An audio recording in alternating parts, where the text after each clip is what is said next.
मैं हूं आपके साथ प्रज्ञा सिंह। साल 2024 के लिए भारतीय जनता पार्टी लगातार रणनीति बनाती हुई नजर आ रही है। एनडीए को लगातार मजबूत किया जा रहा है। इसी दौरान देखा गया कि अब इंडिया गठबंधन को बड़ा झटका देते हुए नीतीश कुमार ने एनडीए का दामन थाम लिया और अब इसके बाद कहा जा रहा है कि अब भारतीय जनता पार्टी लोकसभा चुनाव में उसी रणनीति का इस्तेमाल करेगी जिस रणनीति के दम पर विधानसभा चुनाव में जबरदस्त जीत हासिल की गई, यानी कि पुराने चेहरों को पीछे करके नए चेहरों को आगे करना। जिस तरीके से छत्तीसगढ़, मध्य प्रदेश और राजस्थान में देखा गया कि सीनियर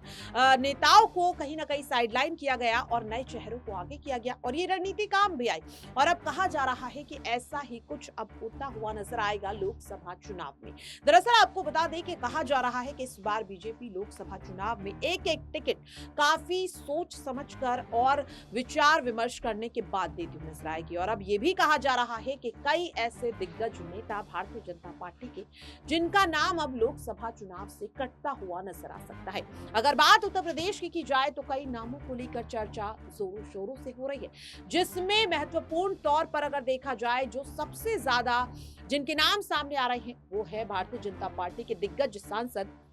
बृजभूषण शरण सिंह और साथ ही गांधी परिवार से ताल्लुक रखने वाले दो बड़े नेता यानी कि वरुण गांधी और मेनका गांधी। दरअसल आपको बता दें कि यूं तो दोनों ही भारतीय जनता पार्टी के साथ हैं, लेकिन उनके बयान हमेशा ही पार्टी के खिलाफ देखे गए, खास तौर पर वरुण गांधी की अगर बात की जाए तो। और अब इसके बाद माना जा रहा है कि जिस तरीके से मेनका गांधी जो है वो अब एक उम्रदराज नेता हो चुकी हैं और ऐसे में हो सकता है कि इस बार भारतीय जनता पार्टी लोकसभा चुनाव में मेनका गांधी को ना उतारे। हो सकता है कि उनका यहां पर जो नाम है वो लिस्ट से कट सकता है और अगर वरुण गांधी की बात की जाए तो उन्हें लेकर कहा जा रहा है कि जिस तरीके से वो लगातार पार्टी के खिलाफ बयान देते हैं, ऐसे में शायद उन्हें भी इस बार टिकट ना दिया जाए, क्योंकि विधानसभा चुनाव में भी देखा गया कि कई ऐसे नेता थे जिन्हें टिकट नहीं दिया गया था। तो अब ऐसे में सवाल यह है कि इन तमाम चीजों को देखते हुए अब क्या वरुण गांधी और मेनका गांधी यहाँ पर कोई बड़ा कदम उठाते हुए नजर आएंगे, क्योंकि कद्दावर नेता है और ऐसे में अब देखिए सियासी गलियारों में ये भी चर्चा हो रही है कि शायद वरुण गांधी और मेनका गांधी इंडिया गठबंधन की तरफ रुख कर सकते हैं, क्योंकि जिस तरीके से नीतीश कुमार ने एनडीए का दामन थामा, ऐसे में कहीं ना कहीं वरुण गांधी और मेनका गांधी का जो वर्चस्व है वो बीजेपी में अब धीरे धीरे कम होता हुआ नजर आ रहा है। अगर बात की जाए तो दोनों के चुनाव लड़ने की जो चर्चा है वो लोकसभा